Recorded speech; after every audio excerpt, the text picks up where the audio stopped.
All right, so good morning, everybody. Welcome to the Urban Ecology Collaborative, our September 2023 meeting.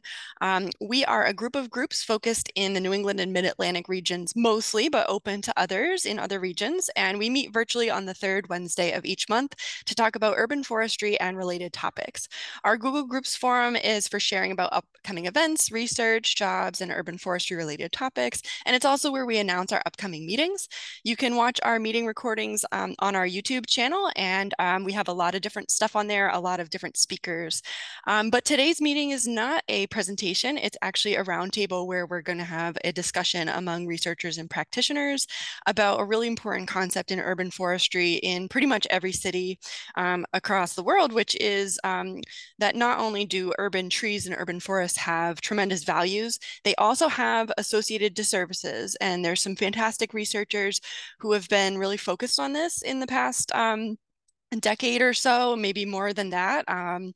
And so what we mean by tree disservices are potential rejection, potential conflicts with residents of cities or practitioners with the trees that they're trying to grow, plant, steward. So by these terms of tree disservices, we generally mean experiences you might have had with residents rejecting tree plantings in rights of way on their properties, different competing land uses or city budget needs that have kind of conflicted with tree planting initiatives, maybe fear of trees, maybe damage caused by them to infrastructure or property, or even people, or communication mismatches between practitioners and landowners or residents, or even other practitioners. So we're hoping to have a nice conversation with maybe some solutions to these different tree disservices or ways to address them to take back to our work. And we're really looking to have an open discussion where people share their thoughts, their questions, their challenges, different stories they might have, and really just what they're thinking about with resistance to urban trees or conflict with the urban forest. So we had some great readings. We actually have some of the authors. One of the authors is here today with us. So we're really grateful to hear from them, but also to involve them in the listening part of the discussion. But we had 4 readings. You're not required to have read these papers to participate in the discussion, but some really great work in Detroit and Baltimore to understand why residents may not always be like right on board with what we do as people who are planting trees. So we have a JamBoard for this discussion. I'm going to share the link in the chat right now so that people can participate. And I will also try to be writing down things that are said out loud in this Jamboard as people are saying that. So don't feel like you have to be doing both. We have 3 slides in our Jamboard, and I'll share my screen for folks who might just be watching. The first one is shared experiences, so challenges with tree disvalues, different stories that people might have. Our second slide is what barriers do you feel are most urgent for researchers and practitioners to address? This can be right now. This can be something that is not happening now, but you think could be good in the future. And then we have a solution slide. So, you know, maybe some visioning of what we could do to kind of address some of these conflicts in our communities. And yeah, we're just really looking forward to hear what people have to say. So with that, I'm going to go on mute and just open up the floor. If you'd like to speak, you can just unmute. Just be courteous of like whether you're unmuting at the same time as someone else. And we'll try to facilitate Claire and I the conversation. Is there anyone who would like to start? May I chime in? Hi, everyone. Laura Roman here. I know a lot of you, but not all of you. So I've come to UEC meetings once in a while, but now that I live in California, the time difference makes it hard. So Hamill Pearsall and Liz Riedman are also here. We're authors of one of the papers. And Tim Eiffel from PHS. I don't know if we have any other PHS folks. We all conceived of this paper together. I want to just give a little context for it. It sort of emerged out of realizations I'd had on the research side of challenges folks have with trees. I'll put a link actually in the chat later about a different paper about disservices in case any of you are interested. Realizing also there's very little research on why people don't want trees. There's little bits of research on why people do want trees, but very little had been done talking to folks who hadn't been involved. And it was actually a sort of pandemic timed project where it was summer 2020 was approaching. PHS and I were going to maybe do some field work, and then we didn't know if we could do that safely. So we pivoted And we were fortunate to pull in Liz, who was a brand new grad student at the time at Temple. And we were responding to a just genuine need PHS had identified of, well, we're having trouble getting tree tenders groups started in North Philly, using their free tree kind of community-based planting model. And of course, the staff had some ideas, right? Professionals had been involved in this space for a long time, but it was, hey, can you help us figure this out, get us some more concrete information? That just is what launched the study. We've actually now expanded that work to additional city and suburban neighborhoods, trying to sort of advance the case that these barriers can be exacerbated in low-income communities of color and places that have faced extreme kind of disinvestment. But it's not just in those places, that there are various reasons people might not want trees in a variety of communities. And we're just so grateful for PHS for going along on this journey with us. I don't know if Tim or Hamel or Liz want to say anything else in particular. I mean, I didn't mention anything about the results, just kind of explaining where it came from, because it was, again, just a realization on my part of like, we're all of us in this like space of advocacy, planting, program management, even on research, we're like pushing tree benefits, but then realizing there's plenty of reasons, including valid reasons, why residents might say, no, thank you, not today. Oh, Tim, we can't hear you again.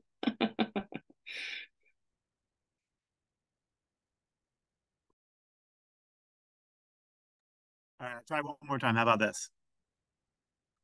Okay. Yeah, I'll just say, without going too deep into it, that it was great work.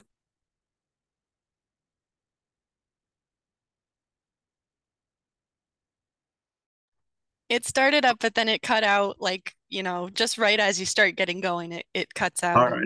How about now? Oh, that might work. Okay. There's, for some reason, it's showing two.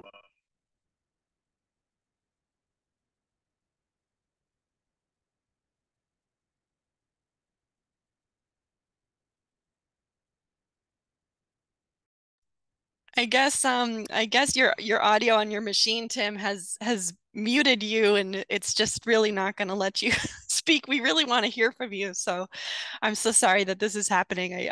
I'd promote you to host of this meeting to hear what you have to say, but I don't know if that would actually even work.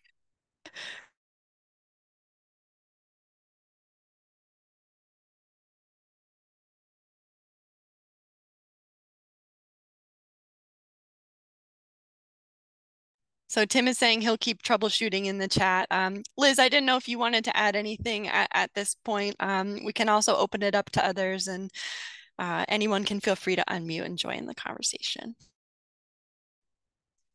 Yeah, sure. Thank you for inviting us to be here. It's definitely a topic that we're really interested in, and it's something that we've been lucky to kind of work on over the past couple of years. So we expanded, like Laura said, past a very specific neighborhood in Philadelphia that faces a lot of barriers, to compare barriers across a variety of contexts, both within the urban environment and the suburb environment.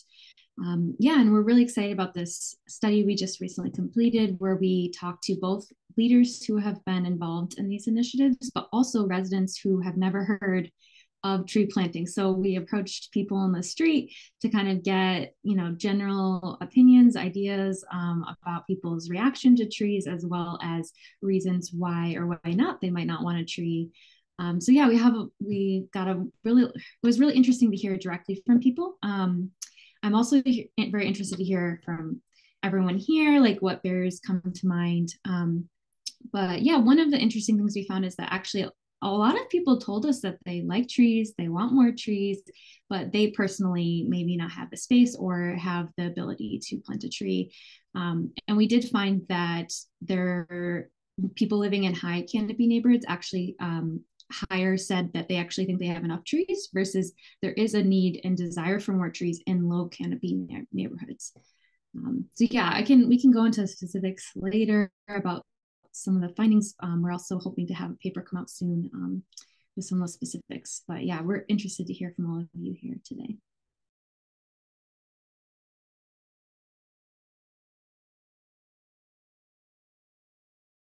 I'm in the airport, so you make it loud, but I wanted to just start chiming in to say that, I work in Pittsburgh, and it's been interesting going into certain neighborhoods and hearing why people may not want trees could be that there was a time when that community actually had lots of trees and they were all cut down for whatever reason. And now here we come in with more trees. And this could have been even a decade or even 2 decades before we're coming in now. Maybe we don't even, there's no proof that there was even a tree because the concrete was filled in. So what I'm realizing is there are historical things that have happened in community that if there's no direct conversation, typically people will push back. But with a deeper dialogue, it's like actually the community has been traumatized by, see the police cutting down trees for whatever reason. And so we're not there in that context. Sometimes we've seen that pushback is coming because of traumas in the community that need to be addressed beyond, oh, hey, I'm going to fix your sidewalk and give you a tree. Well, why did you cut them down in the first place? And so that's what I've been experiencing a bit in Pittsburgh and some of the areas that we've been, trying to find spaces for more tree plantings. Oh, and thank you all for your research. Your papers were so on point. Everything you were saying just was real life. I was like, are these people telling me my life? It's like, so thank you for that work that you've already done. Yes.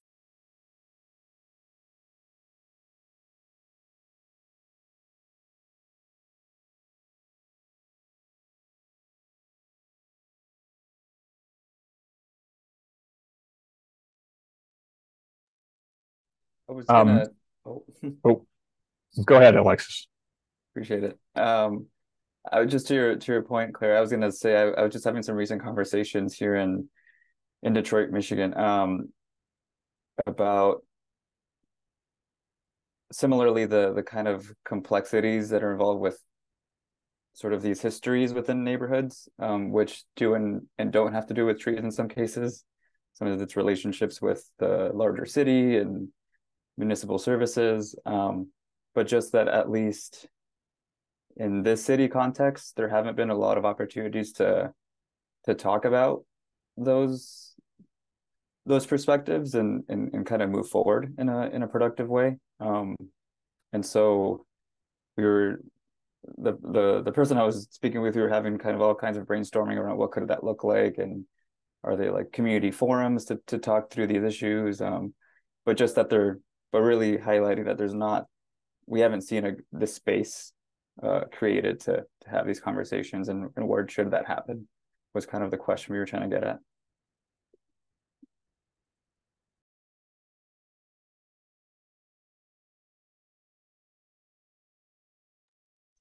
I also wanted to add, thanks for putting the link to the JamBoard, Erica. I love these things. One of the notes in there mentioning historical traumas in folks not wanting trees. I think there are also more recent traumas too, especially in the East Coast with these large coastal storms that people aren't used to.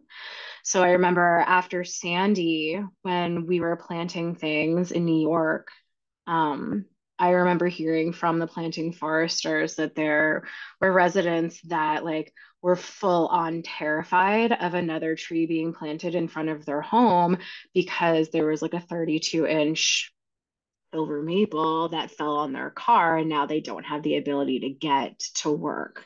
Or even worse, a tree like that fell on their house.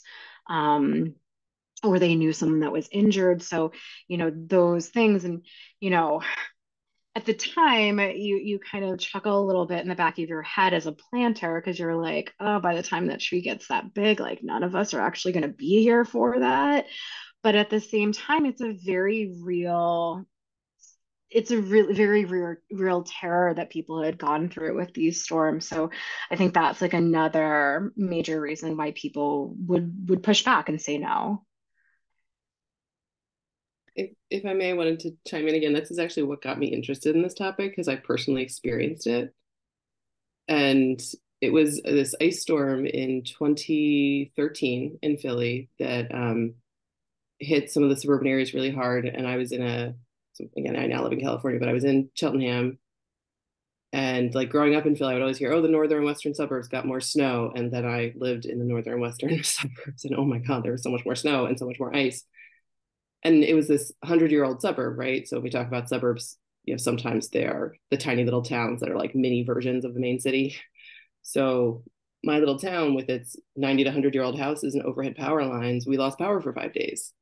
And we had just moved in with our little baby. We had to like hightail it back to my parents' house so we could have heat. We didn't have trees personally fall on our house, but it made me start thinking about, I really need to get those 2 nori maples out. Like I already didn't want to keep them because they were the invasive nori maple, but I thought, oh, I'll do that later. And next thing you know, like I find myself and my neighbors removing mature trees. And I start going, what's going on here? I was very risk adverse, but it was also one of the trees was in my sewer line. So I had already had to pay to replace a lateral sewer line. And I was fortunate, in our family budget to be able to afford that, even if it was a big hit and changed our like finances for the rest of the year, but like it didn't, prevent me from going to work, right? As it might for someone else whose tree has fallen on their car. But it definitely gave me this suddenly very personal perspective on like the lived experience that might make someone just really adverse to getting a tree, whether it's a storm or any of the number of other issues we've described. And actually in our research with Liz and Hamill in the Philly metro area, we found that residents are acutely aware of this like kind of cost accumulation and labor accumulation over the life of the tree. So while it may be true that that particular resident won't be there when the tree they're planting is mature, like they've seen and heard and witnessed trees at varying points in their life cycle. So like saying to a resident, well, this tree is free, but the resident's thinking ahead about everything else that's going to happen in the life of that tree. They're not arborists necessarily, they're not in our field, but they're acutely aware of like all these life cycle issues that come about. And to add to that, these tree failures don't necessarily have to be whole tree failures to cause a power outage or to cause damage, right? And so there is that reaction of a large limb fell, the whole tree has to come out too. And so if the trees aren't being properly maintained, like has been mentioned in the previous parts of this conversation, like why are you putting a tree in if you know you're not going to take care of it? We're going to be taking the burden of whatever happens with that tree. So yeah, and people like remember like the cumulative impacts of storms too. Like ice storms are a thing in the mid-Atlantic. Like we are like that is the pink part of the map, right? Like south of it's green, north of it's white, and in the middle, Philadelphia gets whacked with these ice storms that are just incredible. And um, ice is heavy when it accumulates. We lost power in the 93 blizzard. We got 3 feet of snow and lost power for a week in the suburbs. Like, so, these things do happen for sure. So I'm going to jump in a couple of these points here. One is, so this regards to more the trees and the adverse effects that happen to people. So we had an NGO planting in Southwest Baltimore. This would be a year or two ago, and they do a lot of outreach beforehand, but they were getting lots of pushback on planting street trees. And in the context of this was a neighborhood which had been heavily planted with green ash a number of years ago. So of course the neighbors aren't sure. In some cases the ashes were removed and maybe it wasn't quite obviously dead yet. And so the neighbors are like, why are these trees being removed? They're good. And then in some contexts, it's more, hey, all these trees start dying and I just don't want this to happen again, and go through this. So, and coupled with all the other typical responses for pipes or whatever, they were getting a lot of pushback in that neighborhood. So that can be one of those situations. But when we talk about trauma, I think we ought to talk about generational things in neighborhoods. So there are other reasons for having a lack of canopy in East Baltimore. But one of those is generational attitudes in neighborhoods. So if you look historically, when the city did heavy planting issues in the 1950s and 60s, you can go and look at newspaper articles and everything from there saying how they're doing well in this neighborhood and this neighborhood, but nobody in East Baltimore wants trees. And So if you have a neighborhood where there's a lot of anti-tree things, then of course this can be passed down generationally in a neighborhood where they're just saying, their parents are saying they don't want trees, their grandparents are saying they don't want trees, and you get this thing where you're never getting the traction to get that buy-in to trees. And it may not just be this, it just may be this sort of generational thing that's going on along with other things. That's it for now. I think that's a great point. I wanted to chime in and talk about the role of memory. This wasn't part of our study specifically, but we heard it come out that people would share stories about a tree falling and destroying a car or knocking out power to their house or their neighbor house for a long time. And those stories seem to linger. Like this could have happened a decade ago or 2 decades ago, but it was like fresh on their mind. It was like what they thought of when they thought about planting a tree. And then anecdotally, I wanted to add, on the street where I live, there was a giant tree that fell during a storm and crushed a house. And the house was completely removed, and the family like modified their garage. And so now they live in the garage, and then I live in the suburbs. So you have like a row of houses on the street, but then one's missing. And you just had this like big, it turned into like a wildflower garden. So I wondered about that when we moved in. So we moved in about 2 years ago, and then suddenly on the front page of a real estate magazine, this story was featured. So you think about the legacy of this one tree falling, it's like baked into the identity of the neighborhood. And then our local library took the tree and turned it into tables in the library. So it truly has been like, this memory has been fully like wrapped into the town. So anyways, just thinking about, while people like and appreciate trees, it's these events that I think are really influential in terms of people's willingness to plant a tree because they remember these kind of devastating events and what happened. Yeah, I'll chime in. Folks hear me? Oh, sorry, you can go ahead, Pete. Tim, no, go Tim, while you can. Okay, I'm joining on my phone now, so phone audio. So, yeah, I think Hamel's right. That role of memory is important, and she gave an extreme example, but I think some people have these, well, like 20 years ago, it messed up my pipes and cost me $1,000 or a few $100s. And like, that's so salient. Whereas the like cumulative value of the tree that might've been there over decades is not salient, but that one-time cost of, $300 to fix their sidewalk or $700 to fix their sewer line or whatever is much more salient than the value of the tree. Even if they understand the value of the tree, it's not in their mind as much. But I also wanted to highlight just like the really specific way incentives line up for individuals because, and I'll give a specific example from the shade tree board that I'm on. We had a request from an individual who wanted a beautiful old oak tree removed from her sidewalk. It's a red oak, one of the few red oaks in the neighborhood that's not visibly in decline. So we were like, no, we got to keep that tree. And we understood, okay, this individual tree, it's a street tree, so it's providing these like public benefits for anyone who lives on that block, uses the street, walks to school, walks their dog. Huge benefits to the tree. The cost to remove the tree to Public Works, which has responsibility for street trees, would be several $1,000s because it's such a large tree. But this individual who wanted it removed, her personal incentive was she wanted to avoid potential future sidewalk repair, which would have been $200-300 probably for like 1 or 2 squares of sidewalk. So this other element of essential infrastructure, and I think all of us here are used to thinking of trees as essential infrastructure, sidewalk is as well, but this personal individual had an incentive to avoid a $200 cost to repair her element of essential infrastructure, but then the public would have to bear the $3,000 cost to remove the tree and then lose all of the future benefits of that tree.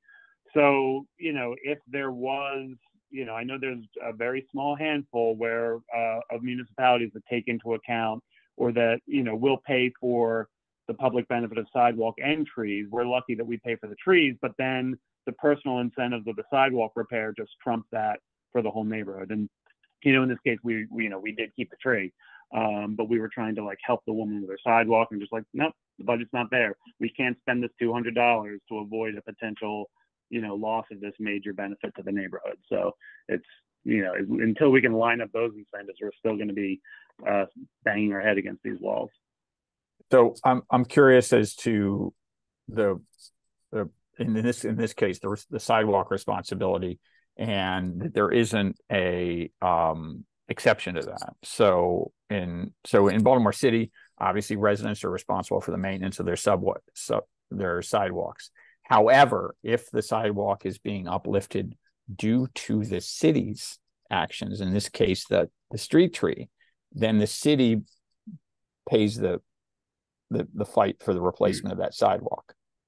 So I'm just wondering how that works where you are and what it is and where the boundary is, and that says about what's going on.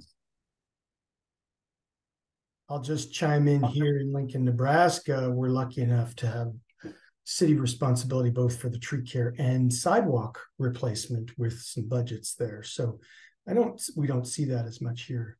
And I wanted to chime in on Hamill's comment about that one incident that lives on in infamy. I liken it to snake bites. We hear about every single snake bite in the world.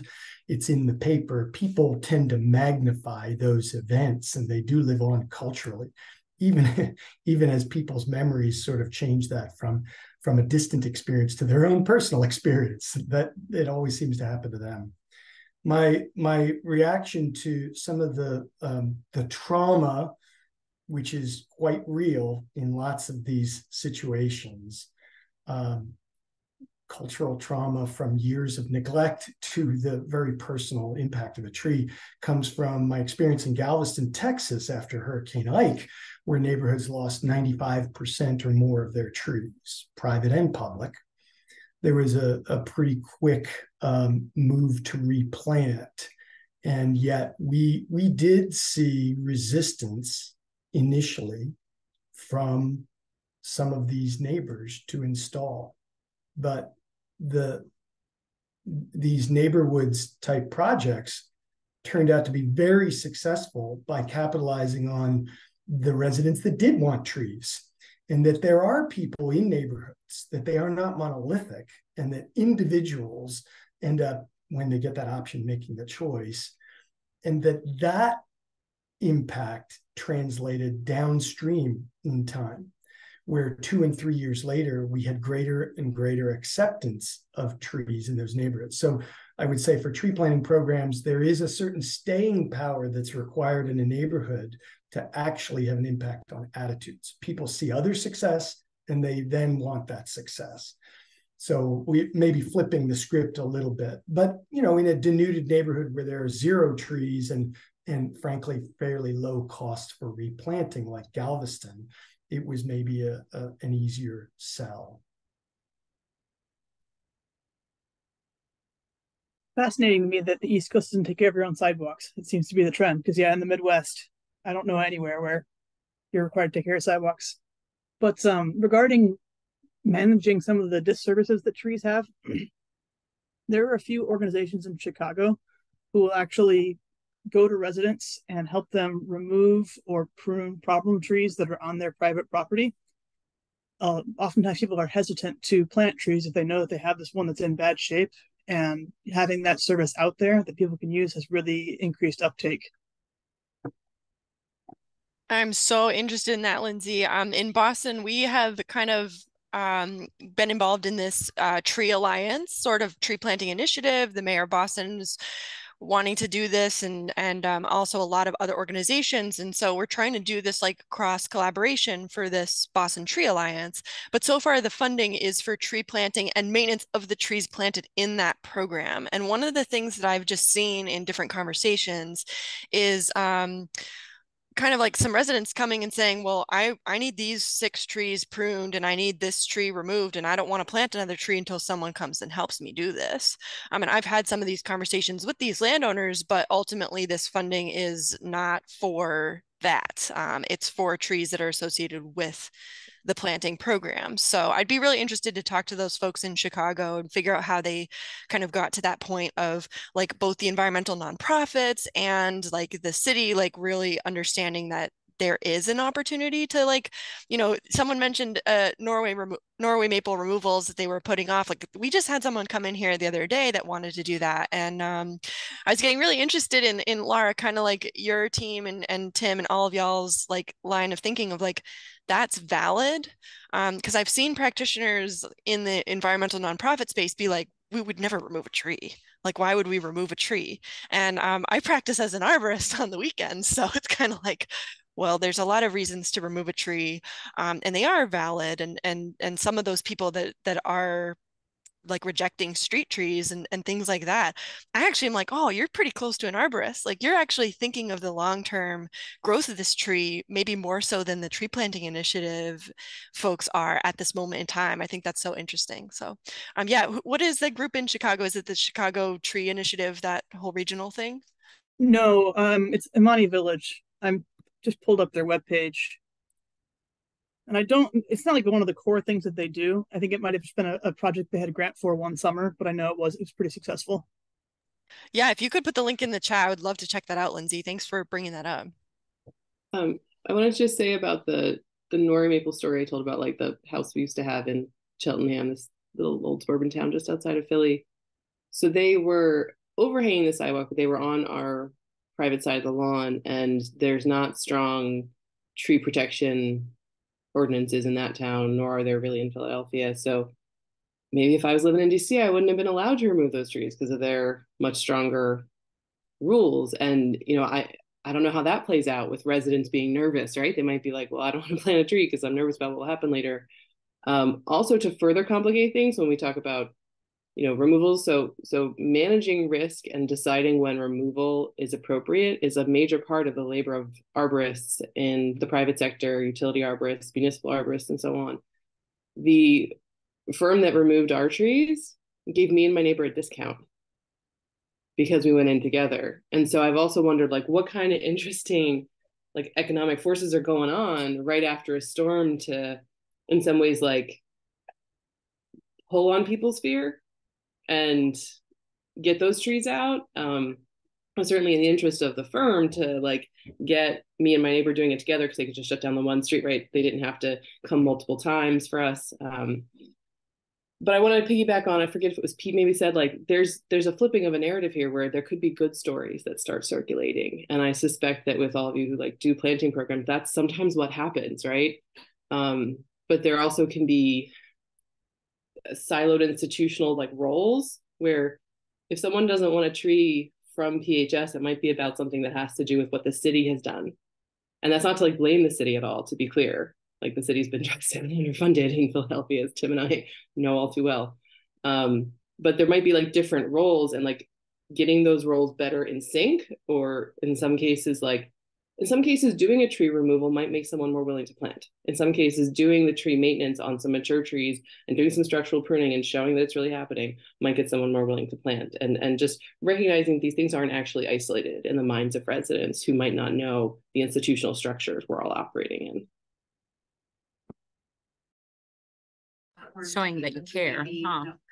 Who thought? I had a question. There's so many things in the chat.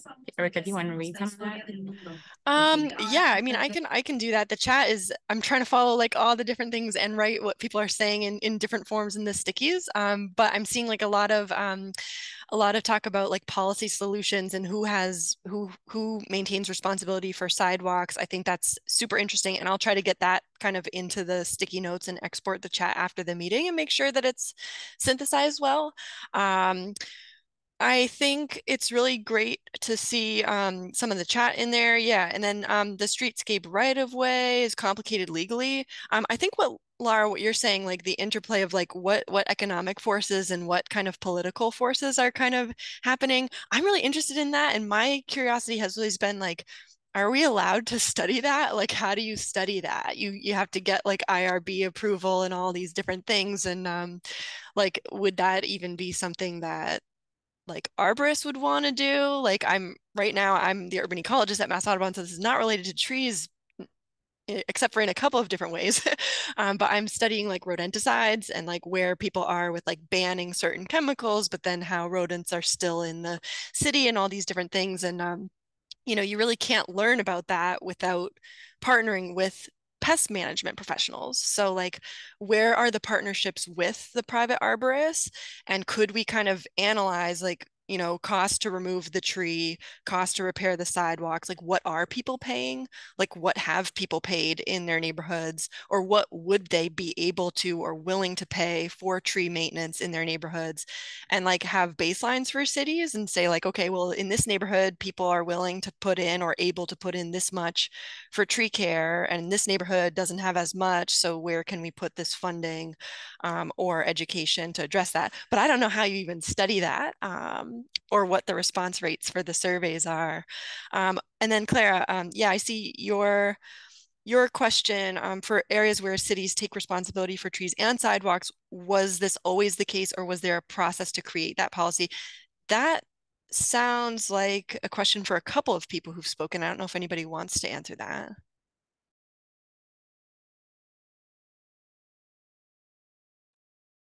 I can't tell you historically in Baltimore whether that was what the history of that is.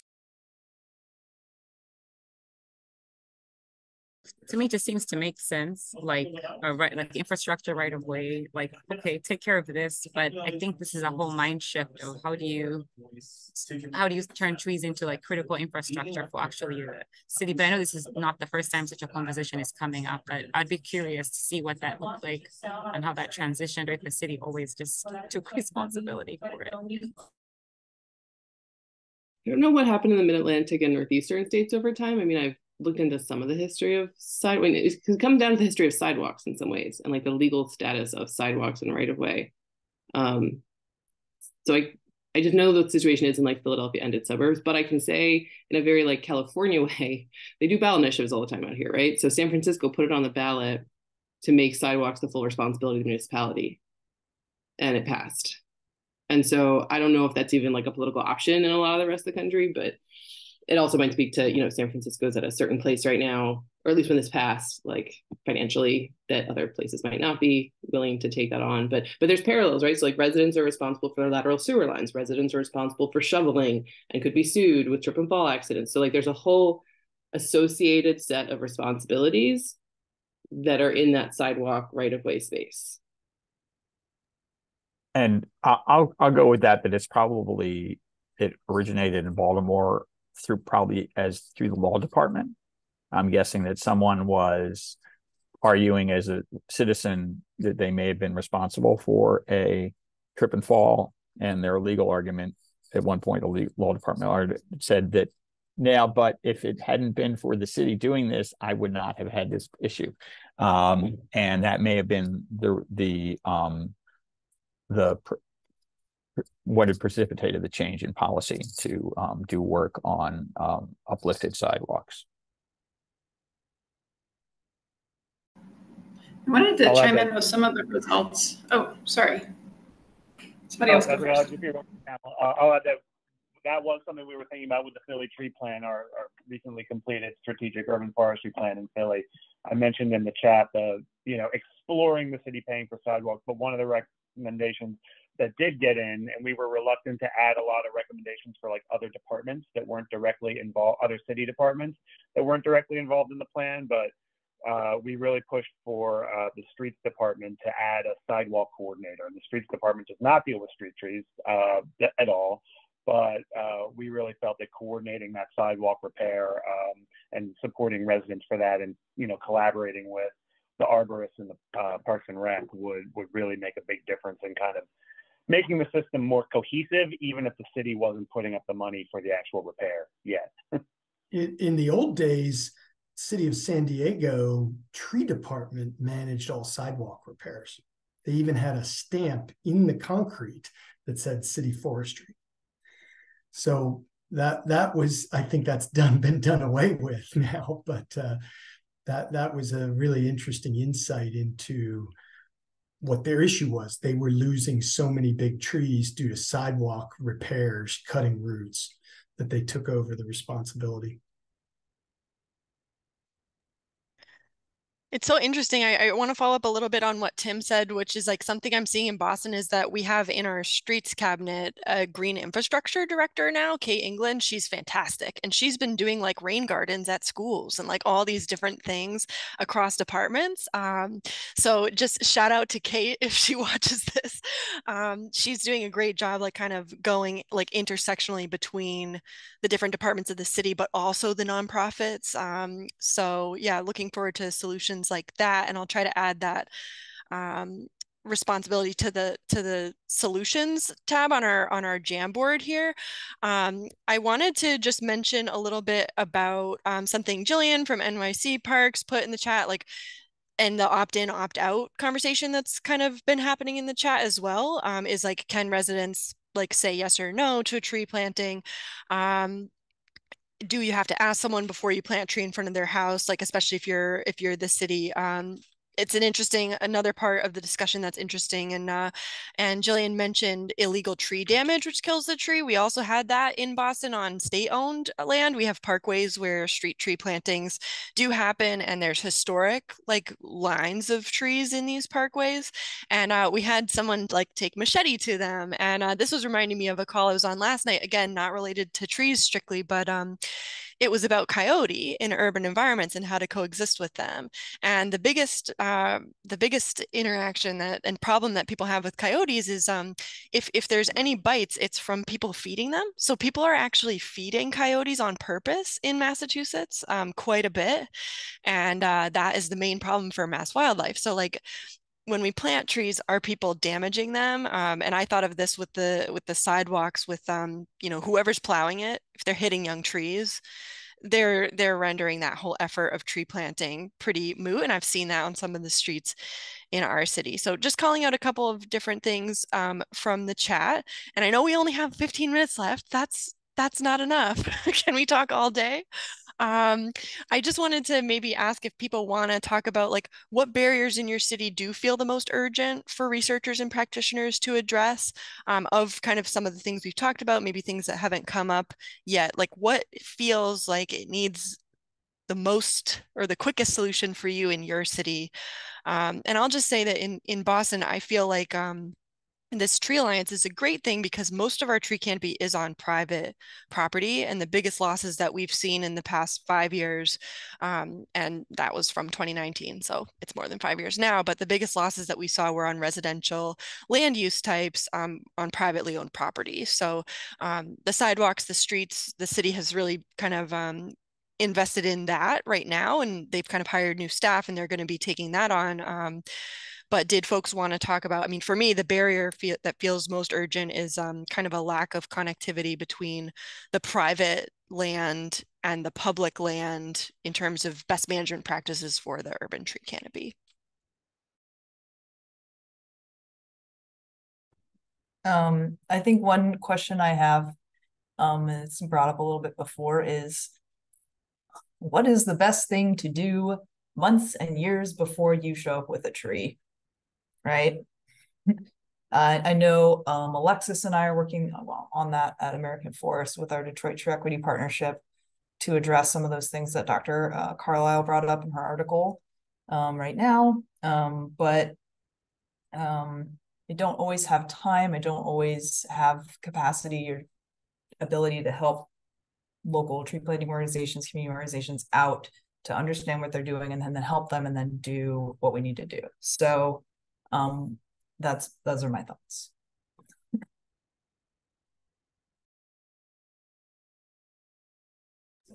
Well, I think, and I'm not answering for like, this is what you do. This is what I'm thinking that I've seen. Building a relationship is so key from my experience. I'm sure other people in this room. So you're not just coming in as, you know, I'm going to do a tree, but that relationship building takes a long time. It takes showing up. It takes not just having an agenda, but like understanding where you can interject in community needs. That's what I've been trying to employ based on things I've heard from other folks, that if it's not transactional, you have a better chance of even addressing the real problem that the community is facing before you even bring a tree. Because a tree could be the solution, but it's probably not the first solution people want to hear.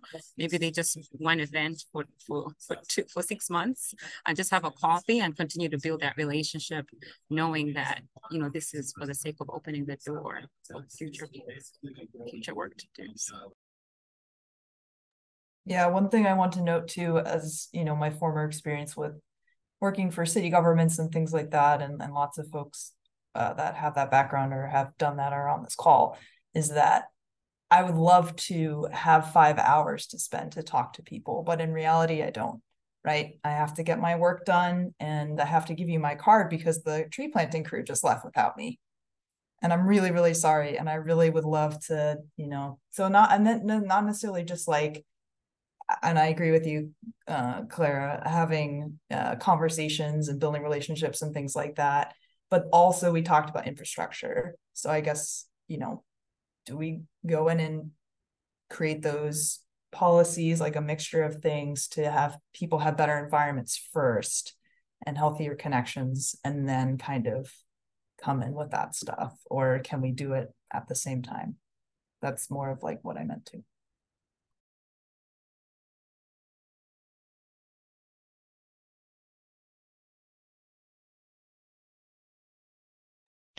I think I'm going to call out Tim's sidewalk chat in the chat. In the US, we're using poured concrete for the sidewalks, but in other countries, you'll see asphalt or masonry blocks. This is so interesting. I have not really thought about sidewalk materials much, except for recently learning that the curbing in Massachusetts, in most cities, is 3 feet of a granite block that goes down. So there's not as much room for roots as people might tend to think. And so the other materials, asphalt, masonry blocks, other materials might be more labor intensive to install, but many of them are easier to repair and can be reused. When a tree causes a poured concrete sidewalk to fail, a whole stretch has to be removed, disposed of in a landfill, and replaced. Masonry block sidewalk, for instance, can simply be reconstructed using the same materials. That's super interesting. I've also looked into how much concrete contributes to carbon emissions. So concrete is like a huge carbon emission source. So that's a good point, Tim. Maybe we should all make sidewalk materials our hobby horses.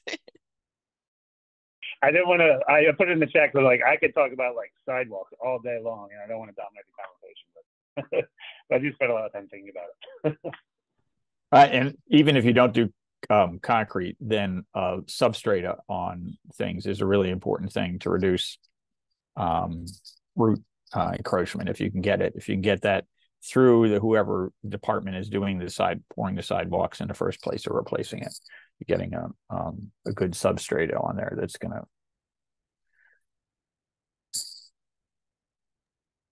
I'm also seeing Neha and Lara in the chat.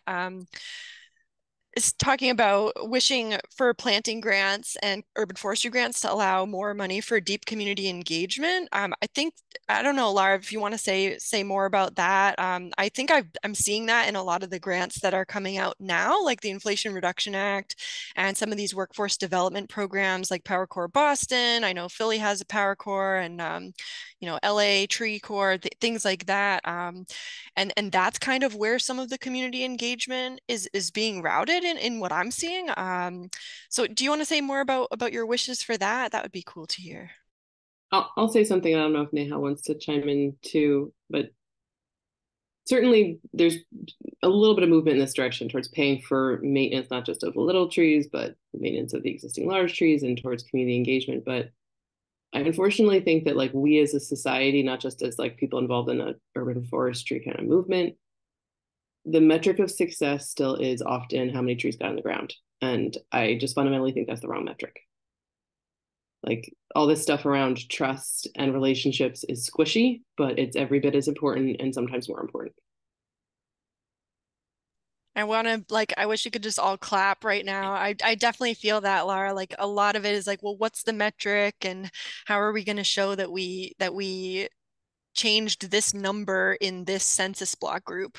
Yeah. But that doesn't take people's experience into account. Go ahead. And I mean, grossly oversimplified even more too often. And this is, again, not just like, I'm not picking on my agency or something. It's also like private foundations and like corporate sponsors. It's like volunteer hours and number of trees in the ground. I'm like, no, that's wrong.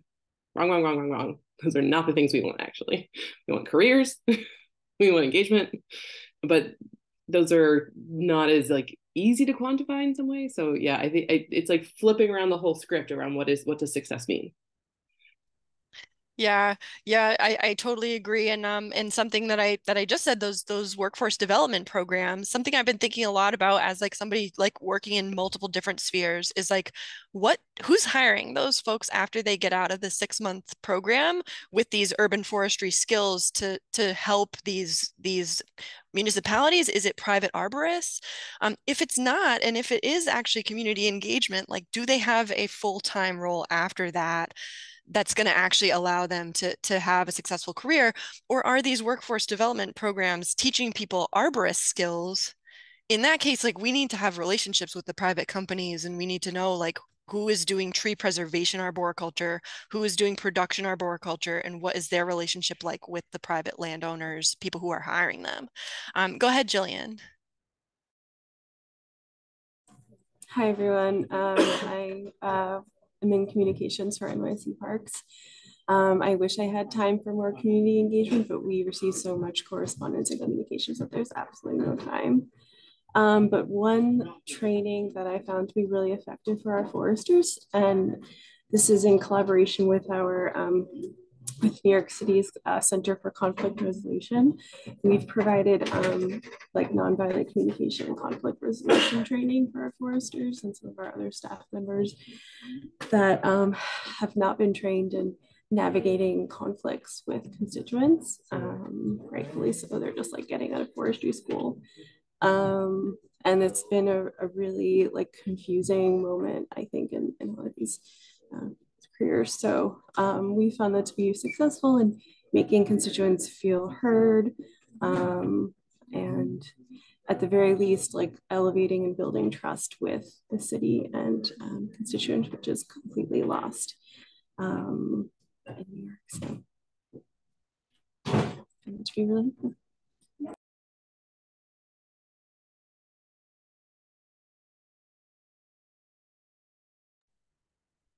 Great discussion. I love the idea of these kind of conflict navigation trainings, and like really the social aspect of urban forestry kind of being a really valued and important part of this. Jillian, thanks for bringing that up. We have 1 minute left. I don't know how that happened, and I wish we could talk about even more aspects of this discussion, but I think a great roundtable for the UEC for this meeting. We'll keep the Jamboard open. You can feel free to keep adding your thoughts. We'll send the link out to that as well in a follow-up email. And yeah, we don't actually have a October UEC meeting because of the World Forum on Urban Forests. If anyone is going there, I would love to see if there's folks from UEC who want to meet up or see what we learn from that. Maybe Fred, I see your wave there. I'll make sure to say hi to you. Myself and our Tree Alliance coordinator are going to go. Clara, we're going to see you there. Becky, I think we'll all be there. So looking forward to that, but no UEC in October. November and December, we're going to try to have some more presenters. And then, you know, we're going to be in 2024. So good luck to everybody with fall planting season, different policy initiatives, the urban forest in your city. And thank you so much for contributing your ideas today. And thank you so much, Lara, Liz, Hamill. We'll look forward to reading your research. We use it all the time. So thank you so much for leading the way there. And everybody have a great rest of your day today.